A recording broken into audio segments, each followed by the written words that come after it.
Galang-galang lang po. Kayo, Basura. ang hilig ninyo, nabirahin kami ng birahin, pero kayo tuloy ang ligaya ng mga tumanggap ng maleta at malamang patuloy pong tumatanggap ng mali-maletang pera. Yan ang masakit na katotohanan sa bayan na ito. Maghirap ka, magdusa ka, obligado ka sa mga obligasyon mo sa gobyerno, pero itong mga taong ito ngayon, nasa sila. Ang iba, baka nasa abroad na. Ang iba, nasa yate nila. Ang iba, nasa farm nila. Ang iba mga kapatid, nandidiyan po, nanonood sa atin at nagkakapilang po, habang sinasabi, tabog ng muhong ito. Oo, nasa utak nila. Sige, magalit kayo. Wala kayong magagawa sa amin eh. Diba? Sarap pa rin naman ang buhay namin kahit mangalngal kayo dyan. At kailanman hindi naging transparent kung magkano talaga sweldo nila. At kung magkano ang allowance o kung may allowance ba? Kasi nga, ito ang sinasabi nyo, Easter bonus. Okay? Well, anyway, mga kapatid, yan po ang buhay natin mga Pilipino. Nako mga kababayan, Delima, himas rehas na nga bang muli? Mabigat na ebidensya nitong mga 18 ex-marine laban dito kay Delima. Ilalabas na. At trililing mga kababayan, si Bak na si eksena. Yan ho, ang mainit na balita nga yumanig ngayon sa social media. No? Himas rehas na nga bang muli ang tadhana nitong si Laila Delima. At ano itong sinasabi nilang mabigat na bala at ebidensya na galing mismo dito sa panig ng 18 Marines. Hindi lang yan mga kababayan. Ang pambato ng oposisyon na si Trililing, nasibak na rin sa eksena. Yan ho, ang tatalakayin natin sa video nito mga kababayan. Pero bago yan, syempre, papasadahan muna natin. Itong naging pahayag nito isang kilalang abogado, no, mga kababayan. Habang abala ho ang marami sa pagtatrabaho, tila may lutong Macau na nagaganap sa loob ng Kongreso. Isang kilalang abogado ang nagsalita ng mga kababayan at matapang na inilatag ang katotohanan na ang impeachment laban nga dito kay Inday ay walang basihan at puro pamumulitika lamang. Malinaw naman ho mga kababayan na fishing expedition lang ang ginagawa ng mga kongresistang ito, no? At ang tanong dyan mga kababayan, bakit gigil na gigil itong mga kongresistang ito na pinangungunahan nitong si Ridon at nitong si Luistro na masibak itong si Inday Sara? Dahil ba takot sila sa lakas ni Inday sa masa o dahil hindi lang nila makontrol ang prinsipyo ng isang Duterte? Yan din ho ang malalaman nyo dito sa ating video at syempre mga kababayan, hindi mawawala sa ating video itong naging pahayag netong itong lumabas na balita mga kababayan, no, na itong ICC raw walang nakitang pananagutan sa flood control itong si Speaker Martin Romualdez. Ine-expect naman natin yan mga kababayan na yan ang magiging findings nitong ICI. Hindi ba? Natural ang bumuo niyan, ang pinsan niya. Siyempre matik na yan. Yung mga mastermind dyan ay hindi talaga mapapanagot. Mema lang tong ICI na to mga kababayan na kunwari nag-iimbestiga, nangangalap ng mga ebidensya, ang ending, wala rin. Para sa kanila, ang big fish na nahuli nila, ayun nga si Bong Revilla. Hindi naman big fish yun, mga kababayan eh. Ang pinaka big fish talaga yan. Yan si Romualdez. Mantakin nyo yan katagal-tagal nang nag-iimbestiga niya itong ICI. Ilang buwan nang nangalap ng mga ebidensya. Bandang huli sasabihin wala namang pananagutan nitong si Romualdez. Samantalang, napakarami ng ebidensya at witness ang nagsilabasan mula kay Saldico. Mismo nga kasama niya yan talagang kasabwat sa pangungurako at pagnanakaw at yung sa mga kickback. Yung si Orly Gutesa na mismong nag-deliver ng pera. Yung mga 18 Marines na yon na may mga ebidensya pa. May mga litrato pang kasama. Pero tignan nyo ang nangyari. Wala raw nakitang pananagutan etong si Romualdez. Antakin nyo yan Sa bagay, hindi na tayo magtataka dyan mga kababayan. Dahil umpisa pa lang, expected na natin yan. na hindi talaga mapapanagot dyan sa ICIA ang si Romualdez. At syempre mga kababayan, pag eto kasing mga sa ICIA, nagre-recommenda yan ng kaso sa ombudsman. Sino ba yung tao ni Bongbong sa Office of the Ombudsman? Si Boying, hindi ba? Malamang-lamang mga kababayan, kahit pa may umusad na reklamo kay Romualdez yan sa ombudsman, haharangin din yan ni Boying. Tignan niyo talaga yung sindikato ng ating gobyerno, no? Talagang planadong-planado ang ginagawa nilang pagnanakaw, mga kababayan. Diba? Yan talaga yung purpose ng ICI na yan, kaya binuo yan ni Bongbong Marcos. Para hindi sila mapanagot. Para itong ICI sabihing malinis. Ito nga si Romualdez at yung mga sangkot pang iba. Diba mga kababayan? Alam nyo, itong mga taong to, kita-kita na lang ho tayo sa 2028. Dahil pag naupo na yan, si Inday, yari talaga. Itong mga taong hindi napanagot ngayon, no? Dahil itong administrasyon kasi, mga kababayan, hawak lahat ng mga ehensya na nag-iimbestiga tungkol nga dito sa mga nangyaring anomalya. Kaya wala na ho tayong aasahan sa mga yan. Hintayin na lang ho natin ang 2028 at bahala na ho si Inday ang magparusa sa mga yan. No? Bueno mga kababayan, rumekta na tayo dito, no, sa ating mga video. Kung narinig nyo ba pala yung sinabi kanina sa umpisa pala ng ating video, etong pangbabanat, no, netong si Ted Filon, mga kababayan. Hindi lang ho yun basta-basta sentimiento niya, no. Yun ho ay sampal sa mukha ng mga buhaya dyan sa Kongreso na nagpapasarap habang ang taong bayan gumagapang na sa hirap. Ang masakit pakinggan dyan, mga kababayan, habang tayo iniisip kung paano pagkakasyahin ang sahod sa taas ng mga bilihin. May mga opisyal tayo nga nagpapasarap lang, no, o ang sasarap lang ng buhay. Diba mga kababayan? Hindi pwedeng thank you lang. Tapos pagkatapos ng bawat hearing, hindi pwedeng puro privilege speech lang, tas wala naman nakukulong. Diba mga kababayan? Kaya yung punto dito ni Manong Ted, talagang accurate at sapul na sapul, no? Itong mga kongresista nga nagpapalaki lamang ng tiyan at nagpapataba ng bulsa dyan sa Kongreso. Bueno mga kababayan, huwag na natin tong patagalin pa, no? Reakta na agad tayo dito sa ating mga video dahil katulad na nga sinabi ko, mga kababayan, etong si Dilima, mukhang hihimas rehas na naman ho, no? Pero bago yan, isang like, share, subscribe, napakalaking tulong na ho yan dito sa ating channel. Kasi kung wala ka din masakyan na jeepney o bus sa hirap po ng buhay ng nasa sektor na ito, meron kang tren. So we also have to siguro ngayon pagandaan na yung volume ng mga sasakay po sa ating mga tren. So bottom line, tayong lahat po mag-aambagan dito. Kahit na ho kayo na taga Hulo-Sulu, taga Batanes, mag-aambag ka kasi po ito ay pera na pag-aambag-ambagan ng lahat ng Pilipino kahit wala kang tren o hindi ka nakakasakay ng tren dito sa Metro Manila. Yan po ang realidad.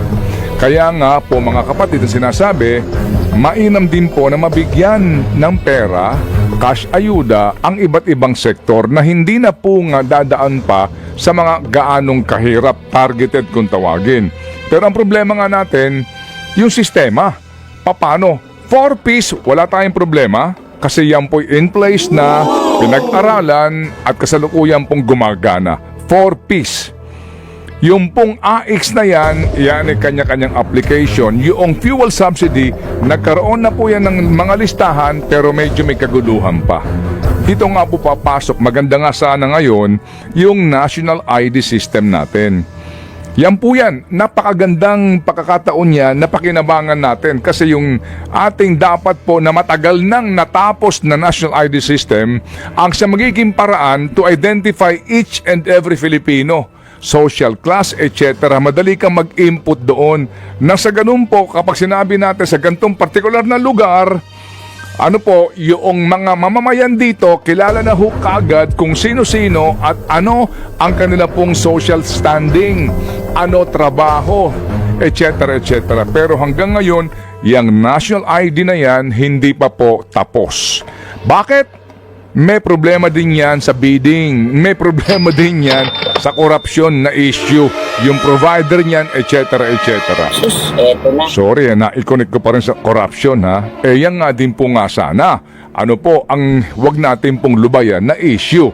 Ito pong ating problema ngayon ay maiibsan ho sana kahit pa paano may kaunting relief kung hindi po tayo nalugmok sa napakatinding kumunoy ng korupsyon. Maiuugnay mo ito sa korupsyon na ating pong dagdag problema ngayon. Kung wala itong flood control scandal, kung noong pa ho natugunan pa yung usapin po ng korupsyon, baka yung impact nito sa atin hindi ganong katindi. Halimbawa nga po mga kapatid, yung sinasabi ko, yung pamamaraan po lamang sa pamimigay po ng ayuda. Hindi ba nabahiran po ng korupsyon? Ultimo po yung ating yung pagkakaroon natin ng pambansang datos sa lahat ng mga mamamayang Pilipino hanggang dito po sa usapin po ng mga trend natin. Kaya nga sinasabi ko, magkano ba ang ginastos dyan? Ilang maleta lang yan na punong-puno po ng pera. Magtrabaho ka naman. Ay, nako. Ano magagawa natin? Kasalanan ni Donald Trump lahat ito. Pero ito nga po pinag-uusapan ngayon kung ano nga Pati ba ang yung maleta? solusyon. Hindi yung sa maleta. Oo. Kung ba't din tayo nasadlak sa dusa na ito dahil nga doon sa nangyayari sa Middle East. Pero ngayon, nag-iisip sila kung ano talaga epektibong solusyon. Is it yung pagtanggal po ng excise tax at VAT? O yung ang binabanggit mo kanina na targeted subsidy? Ngayon, pag nagpunta naman tayo dun sa targeted subsidy, I have to agree with you mga kapatid, yun ngang nito lang nabigayan sa tricycle drivers, nagka-problema eh. Isang araw pa lang yun. May master list, may clean list, ilang listahan ba yan? Tapos kanina, kausap din natin si Asik Irene Dumlao, may mga LGU daw na nakikiusap ng extension pa rin ang pamimigay na ang ayuda sa tricycle drivers dahil nagkakaroon din ng problema pa nga. Hindi pa ready. Oo, hindi pa handa. So, ano So ba? targeted subsidies. Targeted subsidy. Diyan mga kapatid, walang duda. Kung maayos po ang lahat, yun talagang deserving. Pero sino makatanggap. na naman po mag-aambag-ambagan dyan? Middle class. Kaya nga Yeah. sinasabi, habang buhay na lang huba sa Pilipinas, lagi na lang po ang matindi ang dagok at walang relief ay ang middle class. Kasi napakinggan ko yung ilang mga kung ano-anong panayam at report, sinasabi, yung nga may kotse, mayaman.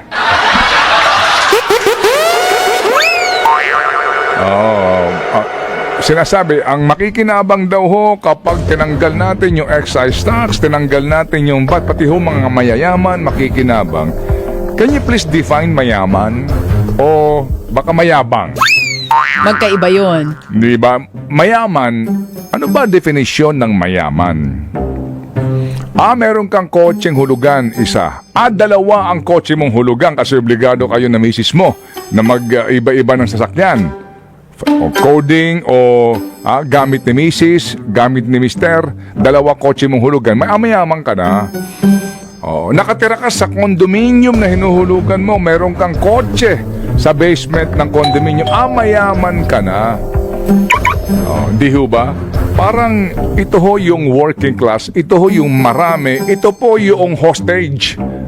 Kasi withholding tax.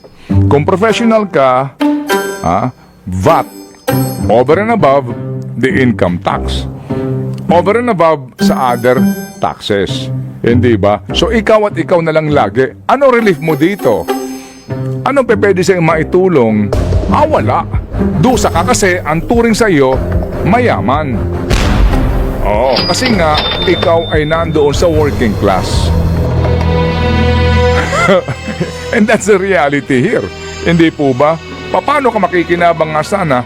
Kahit papaano, bawasan man lamang yung ating pong binabayarang buwis sa mga produkto. Hindi mangyayari yan kasi nga kailangan nila ng pera. So babalik ka pa rin sa maleta na issue. Di ba? Kayo, Basura. ang hilig ninyo, nabirahin kami ng birahin, pero kayo, wala na. Diba? Tuloy ang ligaya ng mga tumanggap ng maleta at malamang patuloy pong tumatanggap ng mali-maletang pera. Mawalang galang lang po. Sino-sino kaya yung mga patuloy na tumatanggap? Wala namang aamin. Sorry Paniguradong po. walang aamin. Diba? Yan ang masakit na katotohanan sa bayan na ito. Oo. Maghirap ka, magdusa ka, obligado ka sa mga obligasyon mo sa gobyerno, pero itong mga taong ito ngayon, nasa sila. Ang iba, baka nasa abroad na. Ang iba, nasa yate nila. Ang iba, nasa farm nila. Ang iba mga kapatid, nandidiyan po, nanonood sa atin at nagkakapilang po. Ha? Habang sinasabi, tamod na humuhong ito. Oo. Nasa utak nila, sige, magalit kayo. Wala kayong magagawa sa amin eh. Diba? Sarap pa rin naman ang buhay namin kahit mangalngal Yes. kayo dyan. At kailanman hindi naging transparent kung magkano talaga sweldo nila. At kung magkano ang allowance o kung may allowance ba. Kasi nga, itong sinasabi nyo, Easter bonus. Okay? Well, anyway, mga kapatid, yan po ang buhay natin mga Pilipino. So, ano ang mangyayari sa atin dito? Pagkakaisa. Muli, babalikan natin ha. May paparating po 2028 elections. Yung po dapat dito nagsisimula talaga yan sa tamang pagpili ng leader. Yung nga lang, pag nagkamali mas nakararami, damay ang lahat. Serve the people. Of course, the hot issue, 18 Marines. Yes. First and foremost, how are you connected to them? Paano mo sila nakilala? And, Yes. diba, paano ka nasabit dito? Actually, totoo yan. Kasi, after my stint in Congress, medyo ayoko na talagang pumasok sa politika. A lot of people were telling me, "Uy, magsalita ka naman," so on and so forth. Sabi ko, hindi. You have senators, you have congressmen. They wanted me to run the previous elections before that. Sabi ko, ayoko. I For want to Congress. For Congress in a district, and then another one was the party list sa Party GIP. list, They were even asking me to join. Pero sabi ko nga, ang gusto ko sana is to really focus on the business, on what I was doing sa family. Si Sergeant Gutesa, lumapit sa isang kaibigan ko sa UP. Okay. So sabi nung taga-UP na friend ko, sabi niya, baka gusto mong pakinggan to. Gusto mong tingnan ko ano yung sinasabi. So parang ang discussion namin was, gusto niyang magkwento kay Senator Marcoleta, who was then the chairman of the Blue Ribbon Committee. Right. So nagkwento si Sergeant Gutesa. Ako shocked. Yung mali-maletang pera, may delivery na 46 maletas, so on and so forth. Sabi ko, maganda yan, ikwento mo yan mismo kay Senator Marcoleta. So, there was a meeting I had with Senator Marcoleta. Then I mentioned to him, sabi ko, may ganitong sitwasyon, may ganitong ikinwento, dating security ni Saldico, ex-Marine. Sabi niya, kilala mo ba yan? Sabi ko, hindi. Pero kilala ng kaibigan ko. And he's vouching for the person. But did you personally verify their identities, Oh, yeah. their connection Yes. before, Yes. going with them in public? Yes. I was able to establish that he was with Saldico. So, nung nag-meet sila, nag-usap, he started telling the story of ng delivery ng pera, doon sa McKinley. Marami siyang kinwento ng mga bagay. So sabi ni Senator Marcoleta, baka pwede magsalita ka na. In fact, ang sabi ko nung una, Kadante, ang gusto sana ni Sergeant Gutesa, mag-usap-usap sila ng mga kasama niya at sabay-sabay silang lalabas. Right. Well, at that time, sabi ni Senator Marcoleta, baka huling hearing to ng Senate Blue Ribbon Committee, hindi na marinig yung kwento mo, Panig. hindi na malalaman ng bansa. Tapos sabi niya yung mga anak mo, yung future ng ating bansa. It was a long talk that they had. So eventually sabi ni Sergeant Gutesa, okay, I will join. I will join the hearing of the Blue Ribbon Committee. After that happened, in the affidavit of Sergeant Gutesa, one of the last provisions was he is asking for protective custody. Yeah. Talagang humingi siya ng witness protection eh. Nagulat ako no Senate hearing, I was watching him, sabi na niya, kaya ko ng proteksyon ng sarili ko. niya. Oh, yun na. Tapos kasama niya na yung mga ex-Marines. From there, nalaman ko, from being protected, eventually he was illegally detained. Talagang inano na siya, inipit na siya, pinasay na siya ng ibang affidavit retracting what he previously stated, and And for sinasabi pa niya na nangako daw at saka si Senator Marcoleta na magbibigay ng pera. Yeah. When that happened, yun na yun, nawala na. And then, a lot of retired military officers, sinasabi nila, marami daw mga sundalo si Saldico ang gustong lumabas, magsalita. Iba-iba. Siguro 2 or 3 people talking to me. Eventually, si Attorney Baligon, nagsabi sa akin, in touch sila, nag-usap sila, and they will come out. So sabi ko, at may mga kasama silang mga sundalo na retired officials helping out. And ang sabi ko sa kanya, okay, kung ano yung matutulong ko, I will help you. I knew about what they will say maybe 2-3 days before na hindi pa klaro kasi hindi ko pa nakita yung signed affidavit. Alam ko lang more or less yung gist of what they will say, yung draft ng affidavit nila. Tapos yun they went to Club Filipino, they came out, and then from there, mula noon and until now, I'm helping them. Okay, so before we move forward to the 18 Marines, you mentioned Gutesa. Yes. You said he was illegally detained. By whom? So para may context tayo. Nung tinatanong noon ako, sabi ko nga, nasa Marine siya. Then I found out, sabi nila, nasa MC2, which is the Marine Intelligence Group, Right. which is, I think, his group before. And Ngayon, they were hindi ko na alam. denial They were denial, di ba? Na lumabas na wala siya doon. Yes, they would deny it, and I guess until now, they will deny it. Pero, But you stand by your information? at the time when I said it, hindi ko lang alam kung tugma Baka nung sinasabi ko yun, nilipat na naman Nalipat siya. na siya. But the whole period, that period, time period, totoo yung sinasabi ko. But would you know where he is right now? As of now, ang balita ko, nasa probinsya. He's still in the Philippines. Somewhere, some province here in the Oo. Philippines. Kasi syempre, meron tayong mga nakikita mga balita din na sinasabi, he's out of the country already, Yes, with yes. the family. So, Yes. with your information, he's still in the Philippines. Baka din hindi ko na rin alam. Baka umalis na rin with the family. Hindi pa siya hindi siya kumontak sa'yo whatsoever. Wala Ang nangyari kasi sa amin, Angela, wala akong direct discussion sa kanya. So, before nadadalaw siya nung kanyang mga kasamahan, napapahiram siya ng cellphone. So, natatawagan yung misis. And then, yung misis or whoever is there, marirelay yung information sa akin. So, may layer pa sa akin Oo, so before it's it not a reaches me. first-hand information. Meron ba tayong hard evidence na pwedeng ipakita that would really say na tama yung sinasabi nila? Yes. Na yung allegation ng Yes. maleta cash delivery allegation ay totoo. Kasi Yes. syempre, of course, kailangan i-back up yan ng hard evidence. Yes. So, ito. What is it? Ito yung pictures na pinapakita nila, yung bilangan ng pera. Ito yung delivery. Diba? Ito yung unang delivery. Ayan Ito yung isa mga pa. maleta. Maleta. Oo.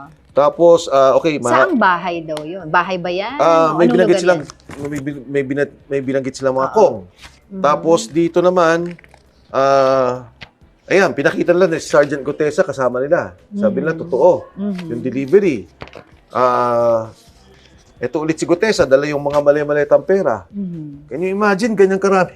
Yeah. Pera yan, So, and then, ito yung ginamit sa ICC ng mga kotse, ng mga investigators, and I think one commissioner, if I'm not mistaken. What else? Ano yung mga matrix dyan? Ito yung assignment nila.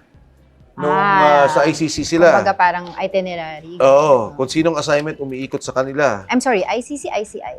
ICC. ICC. Oo. Yung Oo. sa investigation. Ito yung may mga na... naiwan damit yung mga ICC. Pinaship sa kanila so may resibo na binayaran Do you nila. believe that that easy na pwedeng mabayaran ng mga ICC investigation? I don't think na I'm not sure Oo. pero the fact na may libre kayong pakotse, libreng pa-hotel, pakain, mali sa akin yun. Because it should be an independent investigation. Wala dapat impluwensya ng kahit sino. If at all, it should be the national government, di ba? Official. Pero yung ganitong patago, tapos may mga pera, tapos pupunta kayo sa hotel, libre, dadalhin yung mga witnesses, I think that's wrong. So, ito pa, mga delivery ng iba't iba, pictures. Hindi lang to, marami pa silang hawak. Ito. Oo. Ngayon, parang ganito yung nangyari Si Saldico, magkakasama sila, si Saldico ang bumarel. Diba? Siya yung nag-commit, binaril niya yung tao, pang! Sabi nung 10 kasama niya, Oo, kasama kami dyan. Pero si Saldico yung bumaril. In the same light, ito to. Si Saldico, ang sinasabi lang mastermind, sinasabi lang involved sa korupsyon, etong mga taong to, ang nagdi-deliver ng pera. So, first-hand information, yung kanila, kasi sila mismo eh. Ako nagdala dito, ako nagdala sa bahay. Plus, nagulat ako, bakit ang dami yung pictures? Kasi pala, para tong proof of delivery sa Lalamove, sa Grab, may proof of delivery. Na-deliver na. Na-deliver nila. Ano. Kaya itong hawak nila Merong na to. date stamp ba yan? Kasi dun- one can easily, where I'm coming from. No? One Yes. can easily put up, di ba, mag-picture, mag-create Yes. ng mga maleta to say, Yes. ito yung nangyari na delivery. Yes. So, meron bang time and date stamp Well, yan? if they do a Picture forensics na of yan? that, I'm sure doon sa mga hawak na cellphone, nandun yun. And then if they do a forensics of the pictures, at Ito. iping. Ito ba yung kasama sa mga air assets ni Oo, Saldico? etong helicopter na to, ginamit pa to ng Pakita dalawang natin. senador eh. Pakita natin sa... Nung kakampanya nila eh. Oo. Angela, anong Pakita gagawin ko? natin. Pakita natin sa kanila. Ito. Ito. This is one of the air assets of Yes. Saldico. Yes. Oo. Okay. So, ano yan? Ito yung matapang na salaysay ng mga sundalong to. The question here also is, sinasabi of course, ng NBI director ngayon, si Director Melvin Matibag, there are some inconsistencies doon sa mga pahayag nitong mga 18 Marines. And of course, one of which is yung pagkakadawit nila kay now Congresswoman Laila de Lima when they said na kasama siya sa binibigyan, that was the time na nakakulong pa siya. Ang unang statement ko dyan is, si Atty. Matibag na bang abogado ni Congresswoman Laila? Kasi yan, depensa ng abogado yan eh. Diba?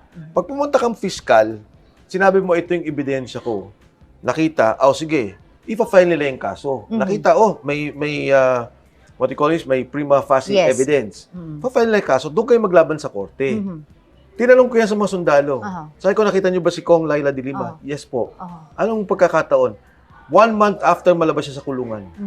So, hindi pa siya congresswoman noon. So, nakita siya, sabi ko, hindi ko nga alam na ang bahay pala ni Speaker Martin ay dalawa na. Kasi sinasabi nila 8 and 9. Sabi ko, kanya na rin yung kabila. Doon po. Paano nyo nalaman? Kasi magdadala kami ng pera. Naka-apportion na yon. Tapos, iiwan namin doon sa loob. Nandun kami sa labas kung kailangan pa ng magdala pa. Tapos, makikita namin, dala na ho ni Congresswoman Laila de Lima. So, let Congresswoman Laila de Lima defend herself. Let the Marines confront her. Nakita ka namin, ma'am, nung panahong to, ito yung nangyari.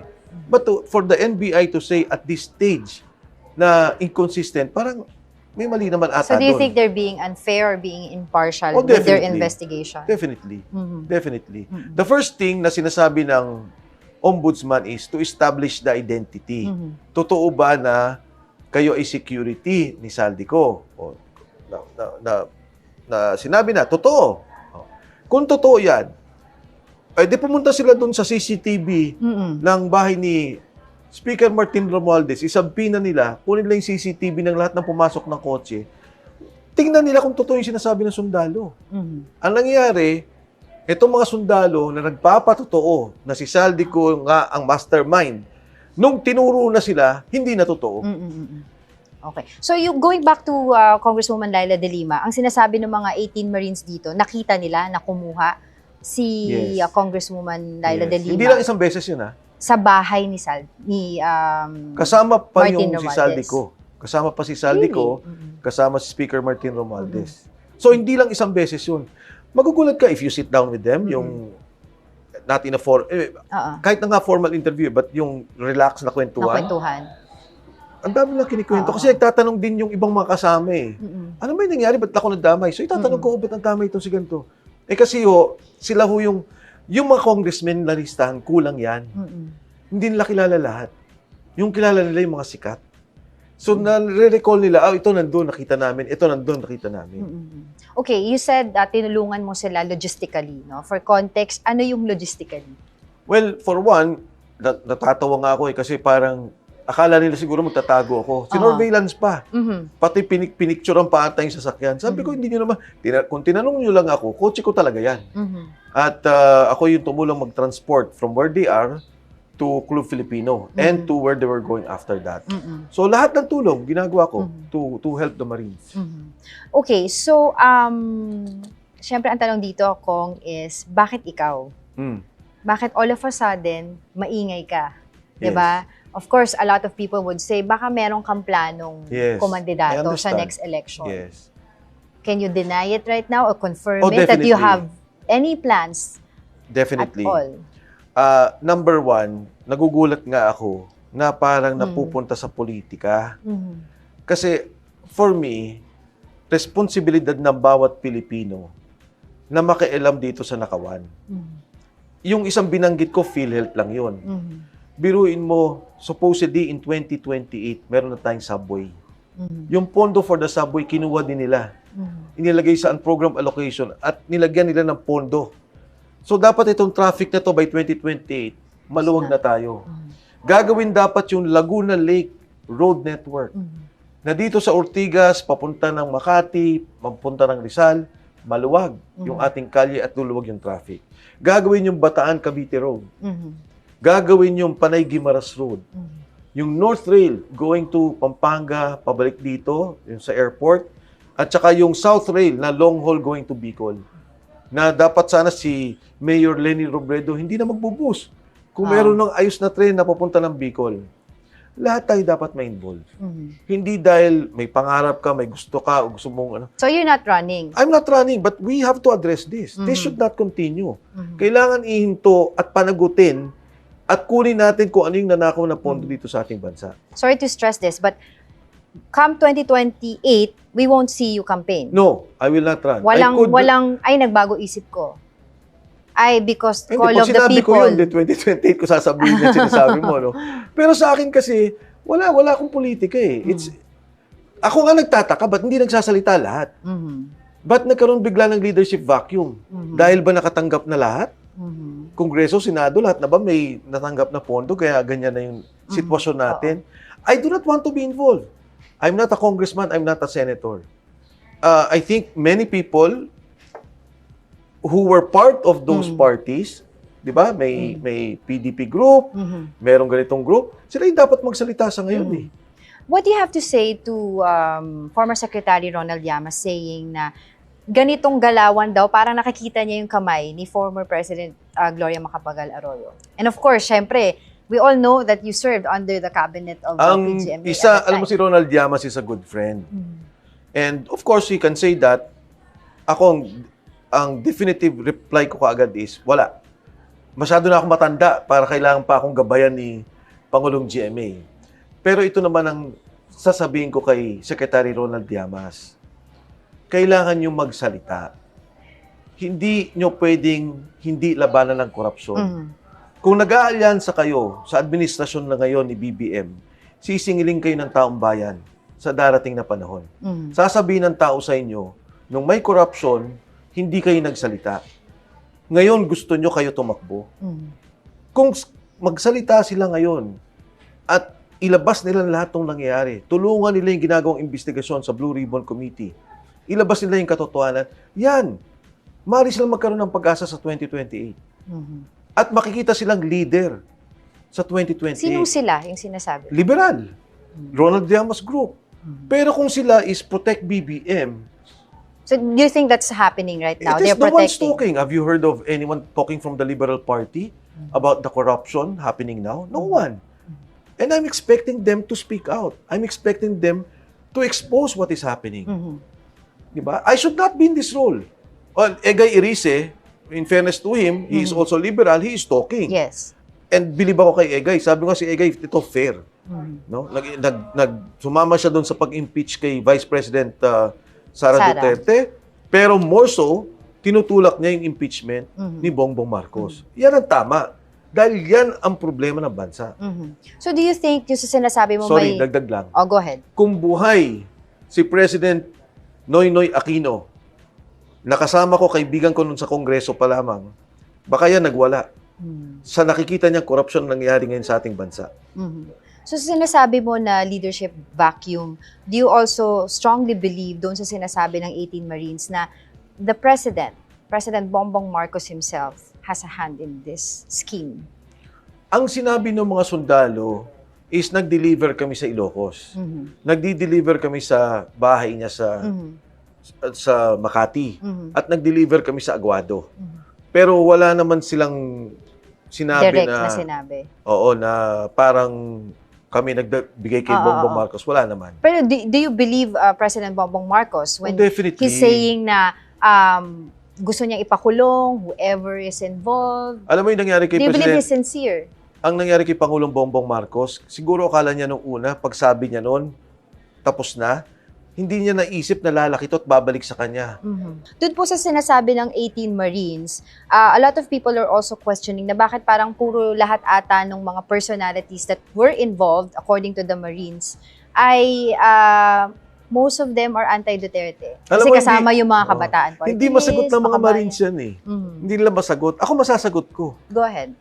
Eh kung ikaw si Saldi ko, magbibigay ka ba sa kalaban? Di syempre lahat ng bibigyan mo yung kakampi. Lahat ng bibigyan mo yung nakakasama mo sa usapan. Di ba? So, Makabayan or Kabataan Party List is a kakampi? Yeah. Remember when they were hitting Vice President Inday Sara during the budget deliberations? Sino ang nag-impeach kay Inday Sara? When they filed the impeachment case against Inday Sara? Hindi ko sinasabing totally kakampi. Yes. Ang sinasabi ko, there were points of convergence. May mga pagsasama-sama sila na maaring yun ang naging pagtutulungan. Pero again, pag tinanong mo yung mga Marines, hindi nila alam, hindi nila masasagot. Ako alam ko, more or less.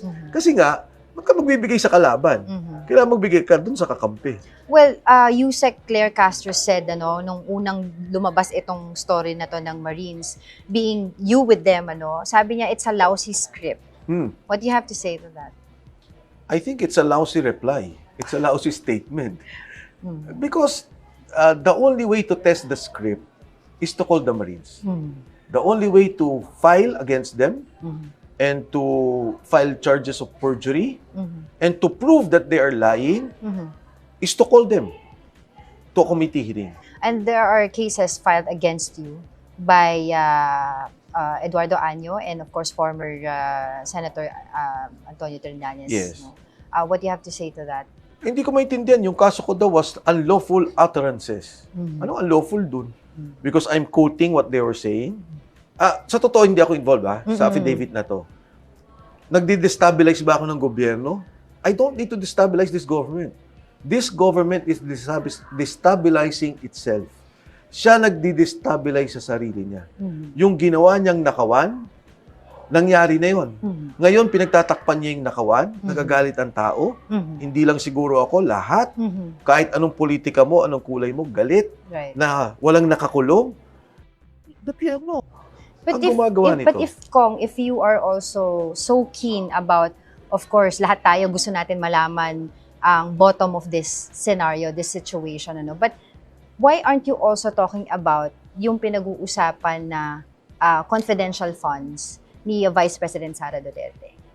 Alam mo yung confidential funds si Sara Duterte, dumaan yan sa COA.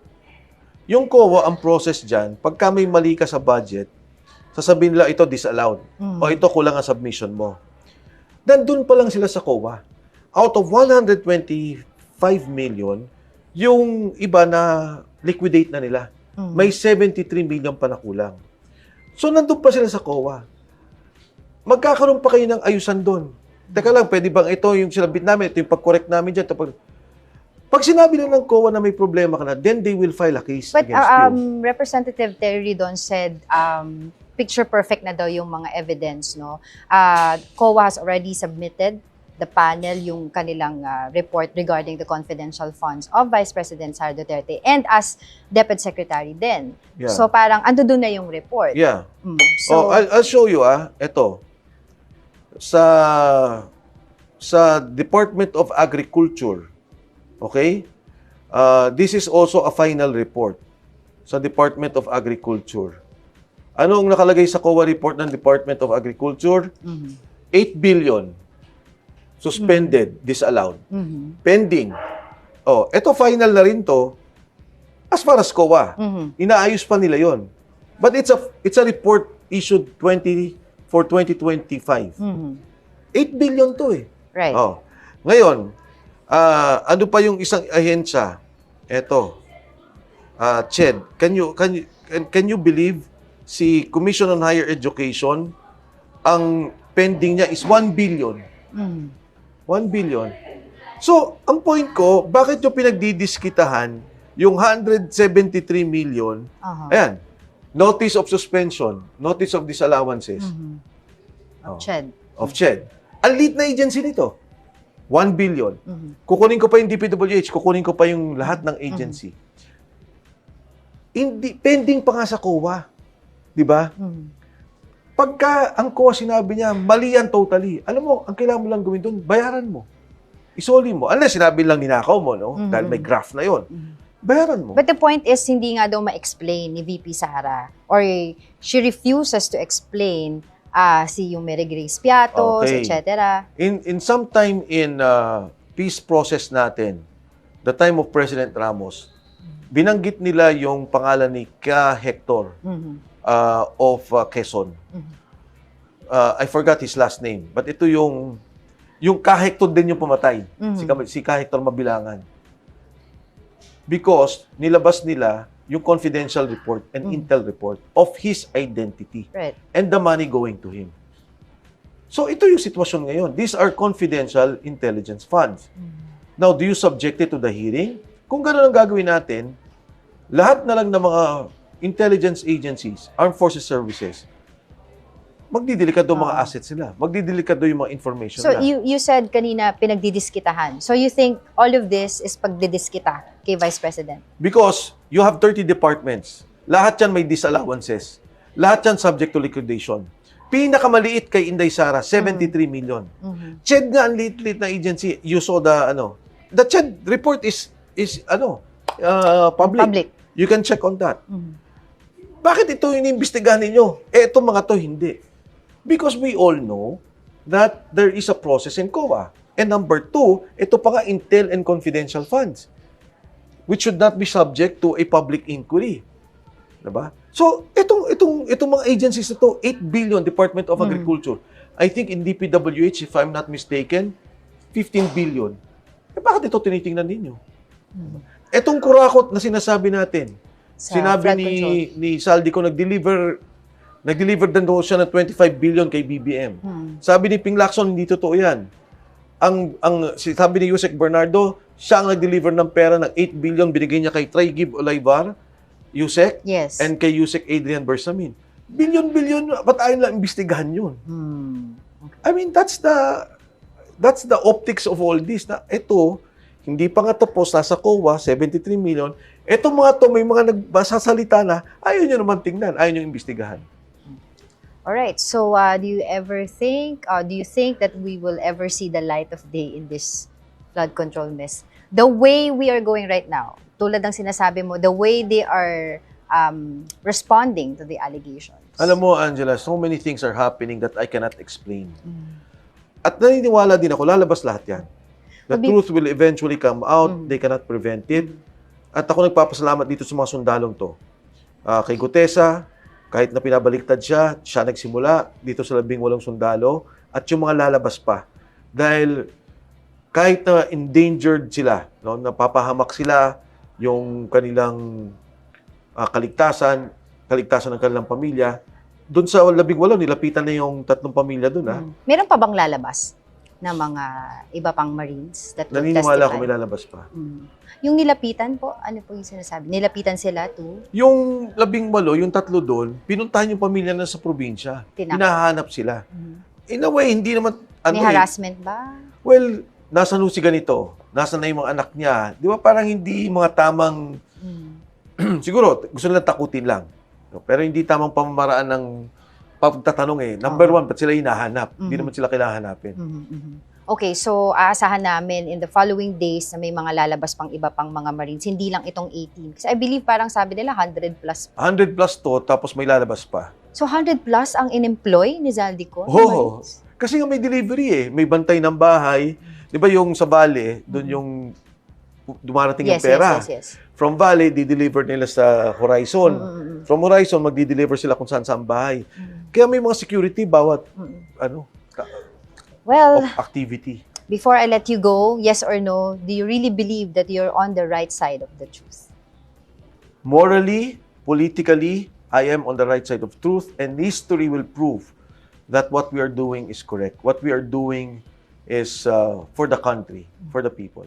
Yung ginagawa ninyo ay mali pa rin kasi you violated her due process, yung complaint nila. Hindi ninyo in-apply yung standard na inyong ginamit pag-dismiss doon sa kaso against kay Presidente Marcos. May House Committee resolution yon na, ano nga ba yung number nun? 311 ata yun, na nakasaad doon, dinismiss ninyo kasi sabi ninyo walang ultimate facts yung mga cases against Presidente Marcos. So, ang sinasabi ng depensa, kung ginamit niyo yan na standard kay Presidente Marcos na complaint, gamitin rin ninyo dito sa standard ni BP Sara. Bakit hindi niyo ginamit? No? What is good for the gander should be good for the goose.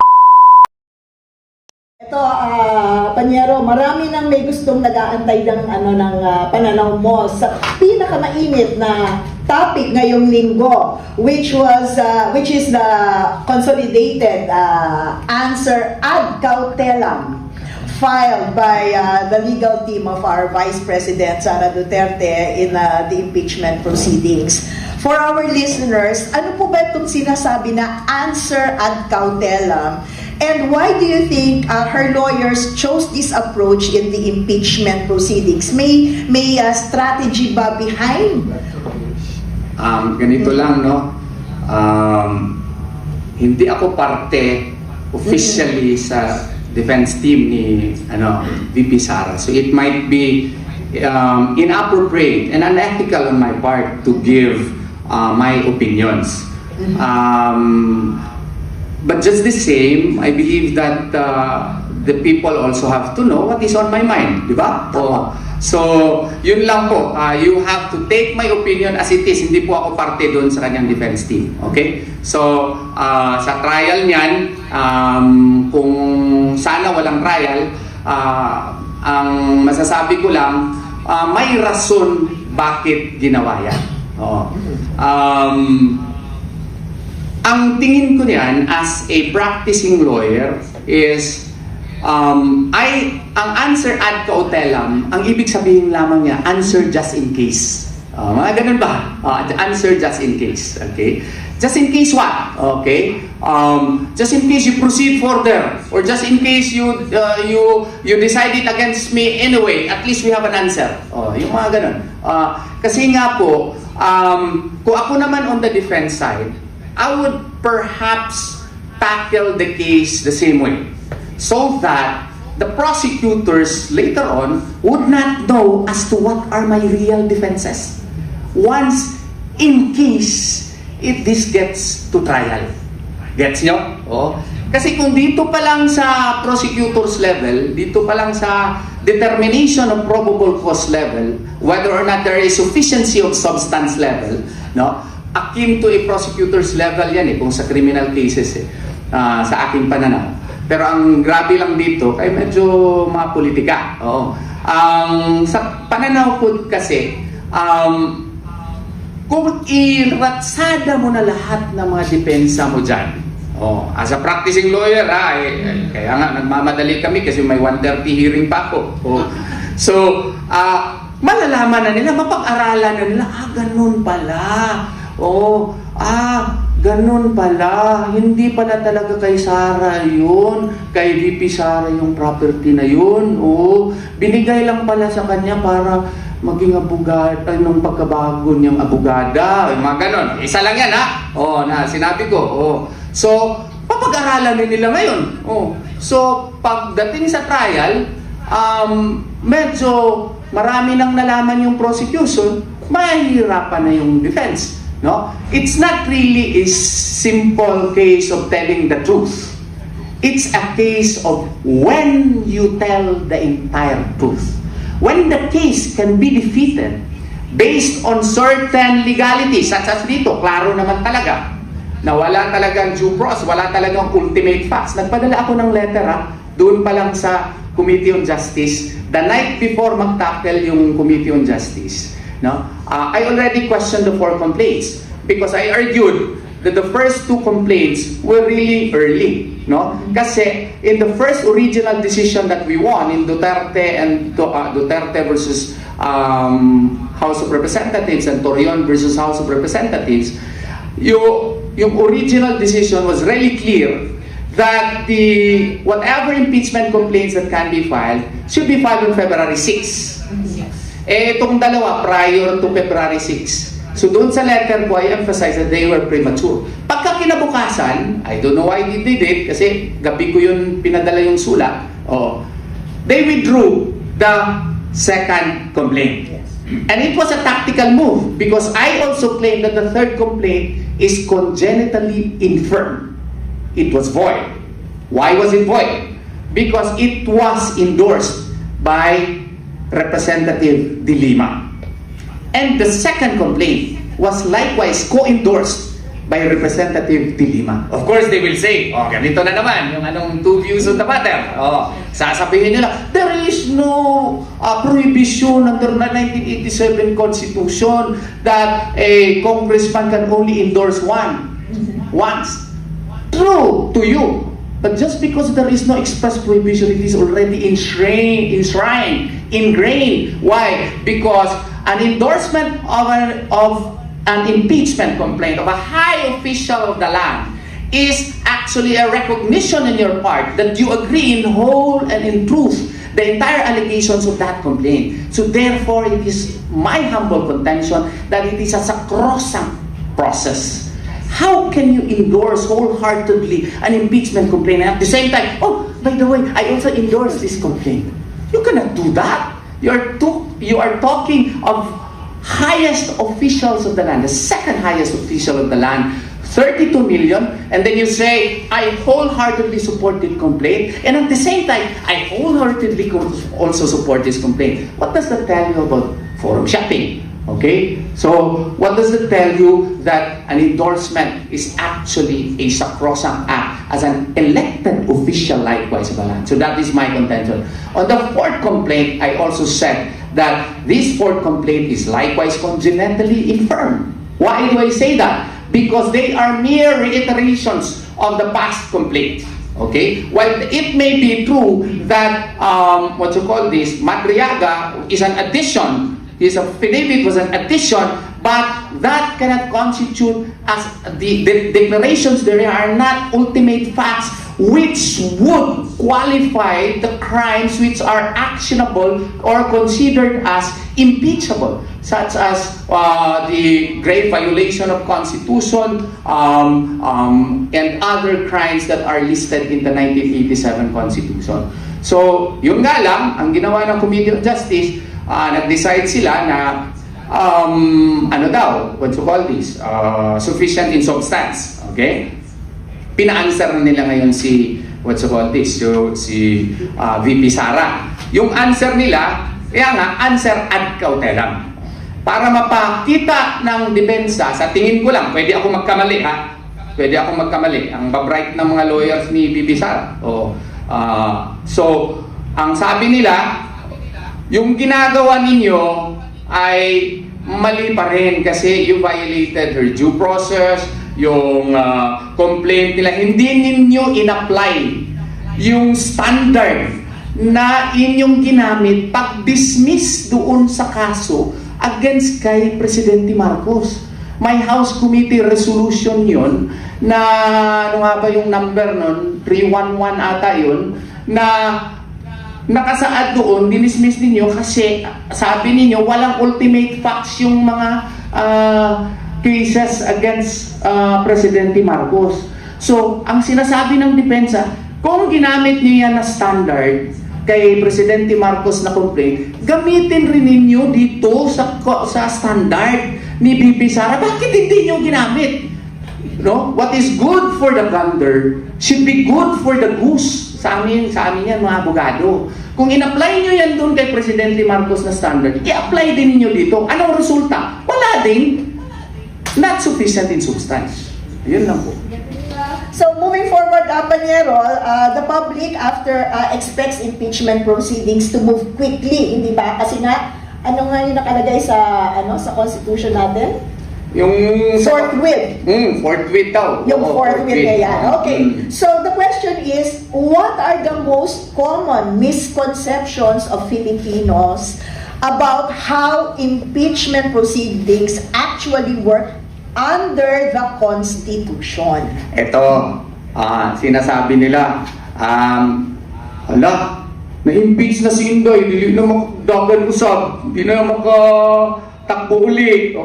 Ito, ganito ha, iklaro ko talaga sa inyo para kunyari, pareho na medyo matalino na tayo. Kasi ako, hindi ako matalino nag-aaral lang talaga ako So, yung impeachment, kung maabot na yung 1/3 vote po doon sa House of Representatives, i-correct mo lang din ako kung baka mali na rin ako, mama. Si Inday, impeach na. Technically, impeach na siya. Pero hindi pa siya guilty, hindi pa siya pronounced guilty. So, hindi pa rin siya disqualified. Wala pa yung mga consequent, na mga penalties for impeachment. So, merong articles of impeachment yan na gagawin yung yung House of Representatives at ipasa doon sa Senado. Doon sa Senado naman ay magta-trial doon forthwith. Pero kinakailangan may 2/3 vote doon. Kung maabot yung 2/3 vote na 16, hindi yan, maski 23 na lang sila, 20, 16 pa rin ang kailangan yan hindi yan ma-reduce. Kaya yan din ang problema nila. Maski makaabot sila ng 1/3 vote, which I hope will not happen, okay? Para hindi na tayo masyadong magulo. Ang dami nating problema wala nga tayong klarong ginagawa para sa mga OFWs doon sa abroad tayo, dagdagan pa natin ito. Ang mahal-mahal na ng gasolina. Ang sa ating dito pinag-uusapan, impeachment Inday. Grabe naman ni Ma'am BP. Sana all. Anyway, yung sa Senado, kung simba ko may 2/3 vote, one of the consequent penalty doon is yun ang hinahangad nila. Ano yung hinahangad nila? Yung perpetual disqualification to hold public office, remove. Tapos aside from removal. So, ever kung mangyayari yan, hindi na makatakbo si Ma'am Inday. Dahil sa mga walang pasihanan ng mga complaint na yan. Yun yung inaasam-asam nila.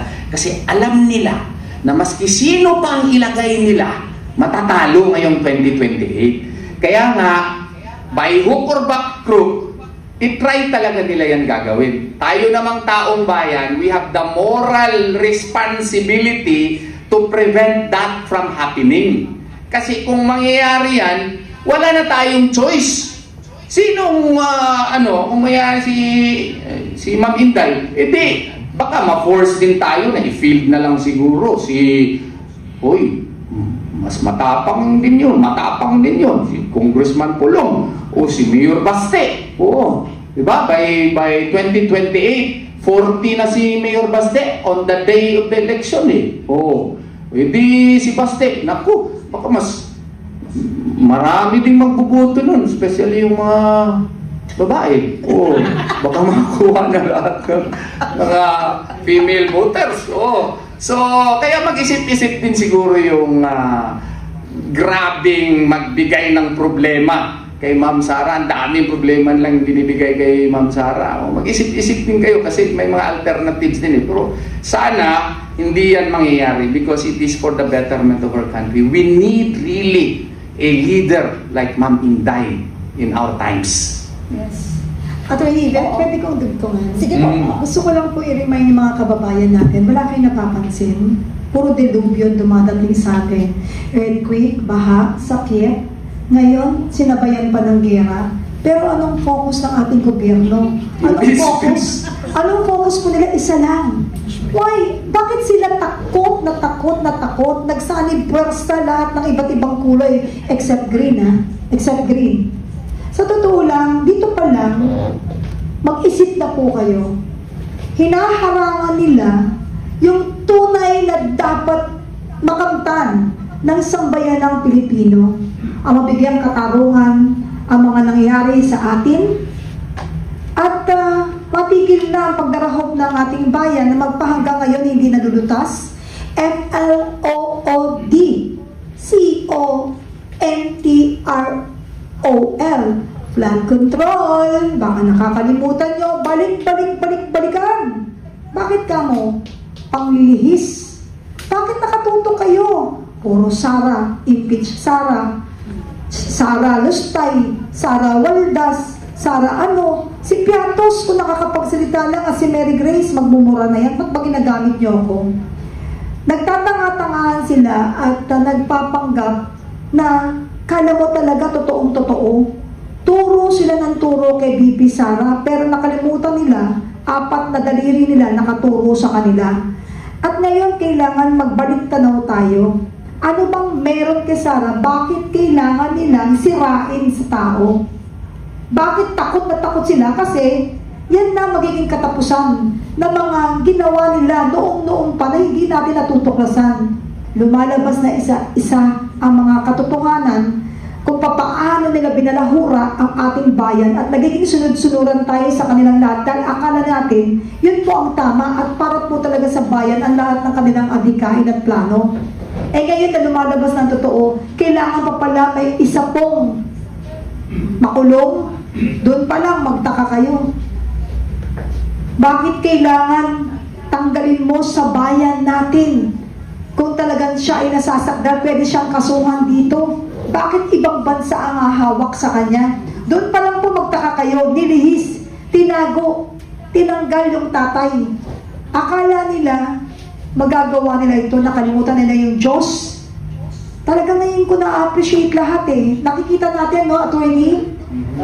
Attorney, grabe talaga. Nakikita natin talaga yung mga nangyayari. Niloko nila tayo, niloko nila ang Pilipino, binaboy nila ang Pilipinas. Kaya habang may naninindigan, mga kababayan, huwag tayong mawala ng pag-asa. Kahit isa na lang yan, basta may naninindigan,